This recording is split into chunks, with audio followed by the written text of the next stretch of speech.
Hi everyone, this is Anatra. I'm with Ryne Eichman and Gina Flores. Gina was one of the teachers this weekend at a Cranial Sacral course called Basic Elements 2, which is part of the Cranial Sacral Alliance that Don Ash is part of, that Don Ash was founding. And we're going to talk to Gina. We're going to ask her a few questions. But Gina, first, tell us a little bit about yourself so that people know who you are, what your background is.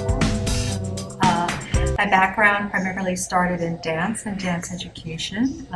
Vis-a-vis that, I studied massage therapy, so I'm a licensed massage therapist. I'm certified in cranial sacral therapy. I'm a cranial sacral therapy teacher. I'm a clinical aromatherapist and newly certified as a Tibetan healing bowls, vibrational sound therapist. And that really caught our attention, your work with the Tibetan healing bowls. Yeah. How did you discover that? What was the attraction to that? Yeah, so I had a little health journey of my own, and I found it difficult to find cranial sacral therapists in my area that I felt confident working with me based on my health issues. And a friend of mine referred me to someone who did Tibetan bowl and vibrational healing, and it piqued my interest, and I figured, what do I have to lose? I'm going to give it a shot. And I went for my first session, and I was actually mind blown. When I got up after being treated, I actually felt as if I was having someone working with my cerebral spinal fluid and my lymphatic fluid and my blood, and I actually felt cerebral spinal fluid moving in my system, and I actually could feel my cranium and my sacrum moving. And I thought that this person actually knew cranial sacral therapy, and she said she knew absolutely nothing about it. And so I went home and I started to think about, well, we're primarily water, and the sound vibration was literally having a vibratory effect on all the water in all my cells. And I think from that moment I decided at some point I was going to want to learn how to do this. So I was just absolutely intrigued by it. And as I said, its effect on the cells, on a very micro level, but also just on a whole energetic being, even on a macro level. So I got the sense of my body sort of expanding and broadening is sort of into my auric field and feeling the vibration from there. But it felt as if the work was not something that was being brought to me from the outside in, but that it was something that was occurring from the inside, and that expansion was coming from the inside out, which is what was so interesting to me. So when it comes to these healing bowls, how does this work? Is there more than one? Do they operate at different frequencies? Yeah, so the system that I've studied is Nepalese, actually. There are two different ways that the bowls are tuned. So the Indian Vedic technique is based on middle C on a piano scale. But in Nepal, we start with the first F note, and it's a system of fifths above the first middle C. The bowls are made out of 7 specific metals, and they're hand-hammered. The way you can tell that a bowl has actually been hand-hammered is a machine-made bowl will have, it'll have a very different tone, but B, it'll have a little pinhole at the bottom of it, and so you can know that it's been sitting on something and being spun. When the bowls are hand-hammered, then different prayers are being said. So you're already instilling the metal with actually a vibration. I mean, think about it. You're already taking a flat sheet of metal, you're instilling it with a vibration, and then you're using that bowl to then hence produce more vibration. So I feel like the initial vibratory birth into that bit of metal is when the people are hammering. And it takes 4 people to make one bowl. And they all approach the metal from a different space. And as I said, it's 7 different metals. And I really thoroughly enjoyed the concept of knowing that the prayers are also, our words and thoughts are vibratory as well. So if a prayer is being said and a hammering is being done to the metal, that there are all these beautiful overlayers of different vibrations. So the notes are B, E, A, D, G, F, C in a scale of fifths. And then the bowls correspond to different places on the body. So F bowl would be considered a bowl that was the root chakra or the grounding bowl. B bowl is crown. E bowl is your third eye, A bowl would be your throat chakra, D bowl is heart chakra, G bowl is solar plexus, and C bowl is your sacral chakra. So the D was the heart, D bowl and is then it heart. goes fifth. And they're fifths, right, starting with either the F bowl or the B bowl. So every fifth note is the next note change. Going from the heart. Exactly. And the bowls actually, so the tunings, the true tunings should be at 4/4/4 or 4/3/2, but nowadays most musicians tune to 4/40, which is actually an arbitrary tuning that was just designed. It's not the natural vibration of, and I think Chris and I talked about the Schumann vibration, the Schumann resonance. So that resonance is actually tuned at 4/4/4, so it's not the natural. So the bowls are actually tuned to 4/4/4 or 4/3/2, which is considered the heart chakra. But the D bowl is heart chakra. The bowls don't specifically, you can use any small bowl. You can work with one bowl, you can work with two bowls. If you're working with two bowls, you always want one that's larger, one that's smaller, and you don't have to be concerned about, oh, do I have a D bowl on my heart? You can use a D bowl on a sacrum if that's all you have. But if you have the wherewithal to have all the 7 bowls, then you want to line them up based on what their chakral tunings would be. Yeah. Ryan, do you have any kind of input or questions based upon all this you'd like to?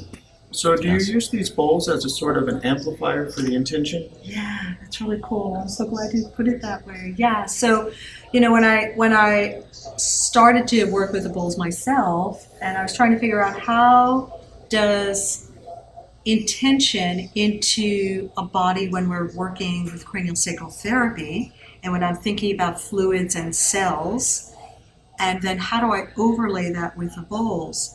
So generally what I've been playing with is listening to the rhythm and then adding in, actually I should say. So listening to the rhythm and then adding in a bowl and having the bowl be the precursor to a still point. Or sometimes looking if the bowl itself, if the vibration of the bowl enhances a still point. Or if I've done a still point, when the rhythm turns back on, does the bowl then enhance the return and make the new flexion and extension flow of cerebral spinal fluid enhanced? Or the other thing that I was doing is you can play the bowls by striking them or by rubbing them. When you rub a bowl, it brings up more of the vibration. When you strike the bowl, there's a vibratory effect, but the sound actually dissipates out a little bit faster. So if I place the bowl on someone's body and I'm doing some fascial work or diaphragm release, and then I rub the bowl, sometimes it further enhances that fascial release. And that's probably because it's connecting to the fluid in the ground substance of the fascia. So I've been playing with different placements of that too. But I am finding that the bowls seem to enhance whatever it is that I'm doing on the body. And I would venture to guess that whatever body modality one does, that if you applied that technique and then place the bowl on the body and played a bowl, I'm pretty confident to think that it'll enhance everything in a positive way, regardless of what kind of work. And probably even energetic work like Reiki. I wouldn't be surprised if, I don't personally know how to do Reiki, but if I were working in the energetic field, I'm certain, of course, when we play the bowls around the energetic field, that we're affecting our auric body, right? And again, the whole matrix of resonance all around us as we all blend our energies together. So there's also the sound dance going on, right? Yeah, at all times with vibration, right? Too. Yeah. Would you say, do you ever use your bowls for direction of energy? Like how you do direction of energy in cranium? Yeah, so hypothetically, let's say I've arced onto a person's body, right? So what I'm looking for is an energy cyst. And if I find a spot, let's hypothetically say it was in someone's right hip, I could place the bowl right there and then use that exactly to direct energy. And when you put a bowl on someone's body, you anchor it with 3 fingers, right? So Seren always says that we don't want to anchor with our index finger, right? Because that's fire, right? And you don't want to do fire in the middle finger, so we do tripod. But I find that when I'm holding the bowl on someone's body, I can almost feel the energy cyst vibrating even before I strike the bowl through the middle. So I do feel like the metal enhances it somewhat. And then when I either play the bowl with a striker or I rub the bowl with a mallet, I find that it does I can drive energy down or I can direct energy out depending on what I feel. It's almost like an acupuncture point I'm beginning to feel with the bowl. If a particular point has very low energy, it's considered kyo, right? If it has too much energy, it's jitsu. So I find that if I put my bowl wherever I found an energy system and I play it, I find that I can ask that energy to either go in or come out. Also, when you're rubbing a bowl, counterclockwise draws energy in, and clockwise draws energy out. And I don't know if that's the same or not when people needle, because I don't really know enough about needling. But I think there's something possibly that acupuncturists do when they turn needles, if they turn it clockwise or counterclockwise. So I know for a fact that if I wanted to put energy in and direct more energy in to open something, I would move in a counterclockwise fashion. How have your clients been responding? The ones that you've tried it with? I imagine not everyone has. Yeah. But the ones that you have done it with. What have they been saying? Everyone's been absolutely astounded. I've done a few group meditations using the bowls, and we've done it with some vocalizing like we did today in class. And also some mantra chanting, and I found that everybody responded so positively to it, and also they all felt that it brought them to deeper states of relaxation. And most people reported that it enabled them to settle in and get quiet a lot faster.